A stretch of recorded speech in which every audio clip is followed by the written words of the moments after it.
Hello, welcome to Everything Distributed. Today, I'm going to talk about a very exciting subject, blockchain, and share my experience on how do I learn Bitcoin or blockchain in general. Even though the material of today is not directly based on like these two very good resources, but if you are interested, I highly recommend you to go over this YouTube channel and then this book. And if you don't want to buy the book, there's a print version, but I highly recommend you to buy the book. It's a very useful. So it's a book by the faculties at Princeton and also the YouTube channel lectures by Princeton professors and some other top faculty in studying blockchain. Okay. And in general, how do I learn new stuff or like where is my journey of like learning blockchain? First, I need to make sure that I really want to learn this. So I want to understand the motivation, understand the usage, and understand why this is important to me. You need to have a strong motivation to learn something. And then the next thing I need to go over like very broadly to build a kind of a very general mental model. At least that mental model might not be true. That's fine. But like you want to reiterate and then refine your model because everything starts with your mental model. Then the next step, if you still remember the concept of a computational thinking, then the third step is very important and basically just apply that. So based on your mental model, you want to decompose your model, decompose the system, and then starting one component one by one, and then you can connect the dots so that you understand that how does this mental model, this system is working, and then at that step you can analyze the claim like the how the system achieves certain properties. And then at this step, even though you started each component, you don't really need to go into detail, but at least you want to understand the property of each component. And then the next step, once you roughly understand what each dot means, then you can pick the one you like the most and then try to study very in depth. And then this is the part that you want to get your hand dirty, read lots of relevant paper, understand every detail, then once you understand one dot, and then you can move on to the next. And then the fifth one is that you are comfortable with your mental model. You know what it means. You know like certain technical detail. How does that relate it to any kind of claim or property of the system? Then you can generalize your mental model to say that okay, how does the other similar system work? Okay. It's very vague, but like let me share with you like how do I kind of understand or learn blockchain and in particular Bitcoin. The first one, I need to make sure that it's important. I need to make sure that I want to learn this. And then if you search online, there are lots of article, lots of blogs, video tell you how cool blockchain is, it's the future.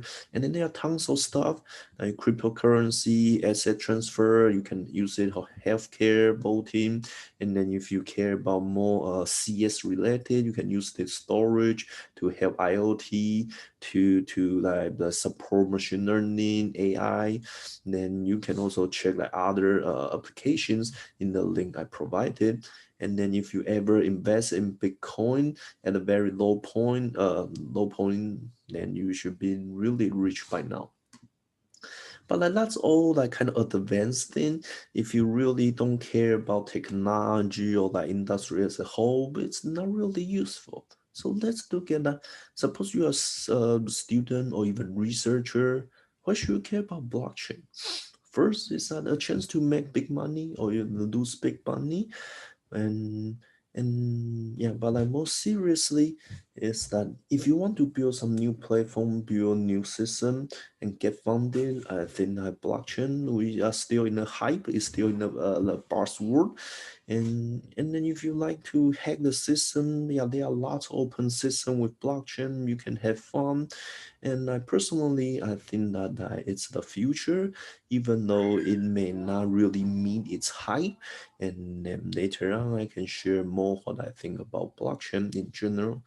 But I think that in terms of individual who are interested in technical advancement, then I think blockchain is a very good system or good kind of ecosystem to start, because there are tons of interesting components and protocol that were only studied inside academia. But right now, people realize that, okay, actually this academia project can be really applied to real system and then impact everyone's life. And so life to me, that's a very exciting part of get involved in blockchain related research. Okay. Then the next thing is that, okay, blockchain, but like what it is, I want to understand that a more concrete model. But like here, the model is still very abstraction. It's just a mental model for me, myself, to understand like why, how does it live up the hype? And to do that, I need to understand the terminology and understand what kind of claims or hype people are making. So that first the kind of questions, a set of questions that you should ask, or I ask myself, is that in general, what is a blockchain or what's Bitcoin? How does a system look like? And then if it has a block, then what's inside the block? Why does it call blockchain? And then why the system looks like that way? And then here are some very high level answer is that it's nothing special. It's blockchain, basically just a chain of block. And the cool thing is that there's only one chain. And then in terms of Bitcoin, basically it's a transaction. So for example, maybe I send you $10, then that's a transaction. And then the block record all this information. So like, why do we need all those transactions? Because the purpose of the goal for Bitcoin is that I want to have a distributed ledger that kind of recording account balance. And then I don't really just record account balance, but in doing so, I need to kind of track all the transaction. Then based on those information for transaction, I can calculate that account balance for each individual that is using the Bitcoin. Okay. So that's a very simple. You think about, hey, I already have a bank, right? Then bank is more or less is a ledger, even though it's not distributed, but like everybody can use it to send transaction, to have a consistent view. But what's so cool about Bitcoin? The Bitcoin is that it has the same chain for everyone, at least the same ordering. And then if you know something about bank, actually there are lots of low-tech solution, but like in terms of Bitcoin, everything is digital. So that's a very cool point. And then the next thing is that make the Bitcoin kind of unique is that it's decentralized. Or sometimes we also call it distributed. So if you think about bank, is that there's also only one or two or maybe like less than five banks involved in doing some transactions, and then it's a very centralized version. You need to trust the bank in order to do that. But like for Bitcoin, is that you don't really need to trust any individual, but like kind of somehow jointly, if like the system satisfies certain assumptions, then you can make this transaction thing work. And then that's a cool thing about Bitcoin. Okay, so mental model here, you only want to have very, very rough idea. Then you just say channel block. And then the next thing you should say, okay, now I have the mental model, but like, why is it hard to achieve? Then if you recall something that we learned from the before is that a Bitcoin actually provide the deterministic guarantees, meaning that everybody can see the same thing, the same chain, then actually you can use it to solve consensus. Okay, I'll leave that as a take-home exercise. But like, what's the problem with this? The problem is that it will actually violate FLP, because if you think about wide area internet, everybody can participate.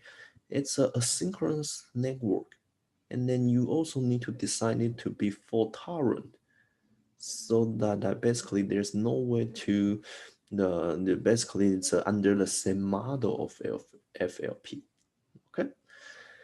And then now at this point, at least I convinced myself that, okay, this is actually a very challenging problem to solve. And then it's closely related to the concept in this kind of academia.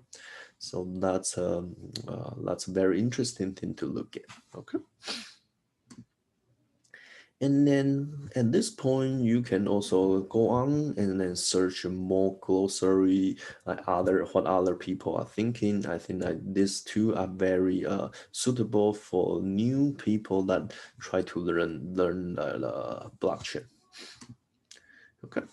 Here I just give you some overview. Is that now you kind of know blockchain, but then you want to understand that in terms of big picture, what are some types of blockchain there, and then what are some of the protocol difference between them, and then the different purpose. And then there are mainly two. One is permission, the other is permissionless. So for permission, it's kind of private. It's kind of you need to be authorized to do something, and then usually those nodes are run by very well-known entity. For example, I think MIT participate in repo, and then Hyperledger is backed by Linux Foundation. IBM is a big contributor. I think Microsoft, Walmart, they also like announced they want to use Hyperledger, or maybe they already have something running now. And for permissionless, it's very different. It's kind of public. If you have machine, you have your GPU, or even if you have like kind of highly specialized chip to do mining, then everyone can participate. You just hook up your laptop, then you can download, use it to send money, and then that's like Bitcoin, Ethereum. Okay. Then you understand that, okay, now there are different groups, different type of blockchain. Then you will want to understand that why is it so cool? Like what kind of property people claim that they can achieve? Are they hype, or can they really achieve it? For example, let's say it's secure, it's a private, it's very scalable, and then the data is immutable. Yeah, those claims kind of makes sense, but I put a question mark there, because many of the system problem, or many of the system, is that the properties really, it depends. It really depends on the what scenario you are dealing with, what kind of attacks you are talking about, and then what's the environment, what's the usage, and then what's the underlying assumption, what's the assumption of the underlying technology you are using. So for at this step, at least I just kind of document those, and then later on, when I learn more detail, I will go back and then to check whether those claims make sense or not. Okay. Then now is the third step. Now we already have a mental model. Then we already know that there are different type of blockchain. Then what we want to do is that we want to decompose the system, because all these real systems are very complicated. There are tons of components inside. So we want to apply our knowledge, or apply this computational thinking to start one small step at a time. And then for Bitcoin, it has tons of interesting uh, components that apply many advanced techniques. And one large one is cryptography. It used for signature, to use a hash function, and then provide anonymity. And then some of the more advanced one called zero knowledge proof. And then my favorite part is about consensus. Like the mining is actually related to lot. And then if you are interested in economy, actually that there's a certain way or certain rule, like how Bitcoin designed, so that it can motivate people to participate, and don't discourage them to be selfish. And yeah, and then if you are interested in networking, Bitcoin need to kind of exchange this transaction, exchange this block, and then how the network is communicating. And then if you are like to build a system like this is open system, there are like tons or maybe thousands or even 10,000 participants nodes. Then how do you measure those? How do you measure the network? It's a very interesting component.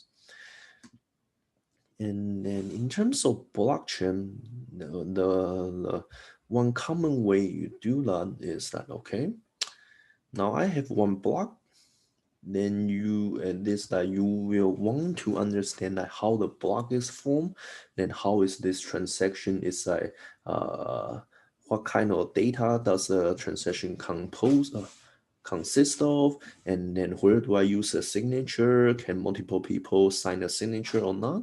So once you understand the blockchain, each block, then you want to say that, oh, okay, because it's a channel block, and how does that each block link together? And then there's a notion of a hash pointer. So each block actually have two parts. Here I have a data part, and here I have a hash pointer that point to the previous block. Okay, so on and so forth. So in the data part, you recall the information for transaction, and then you have hash pointer that point to the previous one. So by doing this, you can make sure that if someone tampers some of the block, you can actually detect it. And then that's the idea for the at least architecture for blockchain. And then you should ask about, okay, now how do that different component they put together, or like how does one component achieve the certain claim that we saw before? For example, that this ledger thing, everybody needs to see the same thing, so that means that the blocks need to ensure total ordering. And then so you have ordering, but like who will generate this the ordering of the chain? Then how do we agree on that? Then who store the block? And then how do they link together? And then once I have a block or I have several block or transaction, how do I propagate them? Then in terms of fault tolerance, what can I do? Or what does the blockchain tolerate? And then how about the synchrony and network? And that so that when you do the decomposition, sometimes not very clear. Then once you ask that questions, then you will want to find out that how does each component ensure certain property, or maybe you need to put 2 or 3 components together to satisfy certain property. Okay, so I think that in terms of learning new stuff, I always like to ask tons of questions, and then it's kind of like feedback loop. I ask question, I study the system, and then usually I will come up with more questions, and then maybe I have some answers. I need to refine my questions, and then I come back to the system, and then I basically just keep iterating. Okay. So here are some of the answers that there's no secret. You use consensus to agree on the ordering, and then the particular one, many of the popular blockchain use the concept of mining, and then everyone need to store all entire blockchain. And as we mentioned, we have you use a hash pointer to link the block together, and then we use gossip to exchange blocks or transactions. And then a particular type of failure that most blockchain tolerate is called Byzantine failure. You could think about that as a kind of, you have hacker, or that you have some malicious entity control the participant or control the nodes, then you still want to tolerate that. Then in terms of synchrony on network, you want to have a partial synchrony, because that's how the internet work. And then the nodes the nodes are like partially connected, because if you have like 1,000 nodes and then they come and go, you cannot really keep track of everyone and then maintains connection all the time. Okay, so at this step, you have some high level questions, and then you have some answer of some decomposition of your system, and then each dot meaning each component. And then the next part is that now you want to focus on certain dot, certain component, and try to understand the technical details. So to start with, just for example, suppose we focus on permissionless, we focus on Bitcoin, and then the component we care about is a POW, proof of work. Then that's if you remember our question that we asked, is that the way to do ordering is that we need to have some consensus. We want to agree on what the next block is, and then the Bitcoin, they use proof of work to do this, and basically it's the idea for mining. But like if you look at mining, actually you use some of the advanced like cryptography, hash function. But suppose you don't know about that, that's fine. At this step, you can also use the concept of abstraction to do certain analysis to make sure that, okay, at least on a high level on paper, I'm comfortable with like how Bitcoin achieve consensus.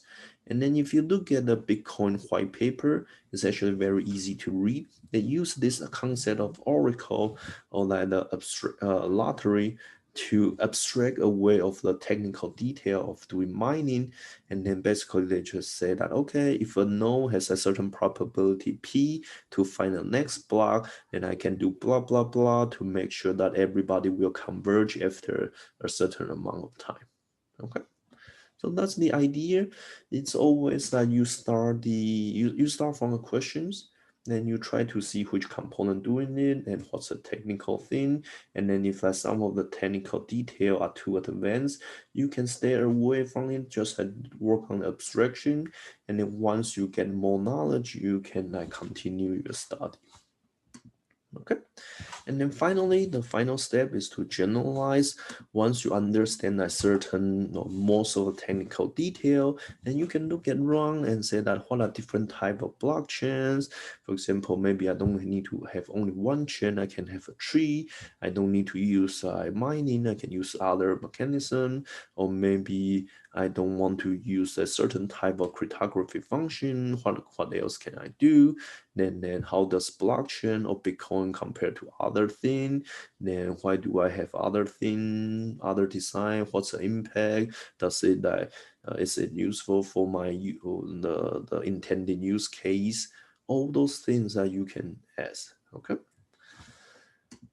So yeah, that's all I want to share. So the takeaway is a very high level and big picture of Bitcoin. And this I want you to understand that there are lots of very cool components and how it is related to different research field.